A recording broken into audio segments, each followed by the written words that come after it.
धनी धनी भाग मनाए कौन पापा, धनी धनी भाग मनाए कौन पापा। बेटा पतो घरे आयो रे बहू आयो, बेटा पतो घरे आयो रे बहू आयो, बहू छुला छनायो रे बहू आयो, बहू छुला छनायो रे बहू आयो। धनी धनी भाग मानवे कवन चाचा, धनी धनी भाग मानवे कवन चाचा।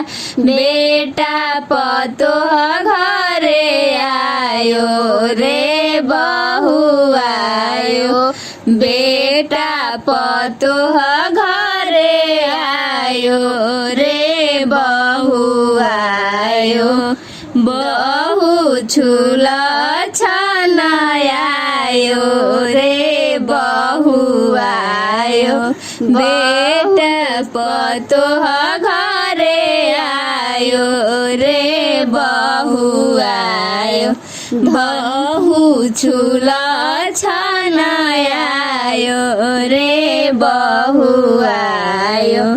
धनी धनी भाग मनावे कवन भैया, धनी धनी भाग मनावे कवन भैया।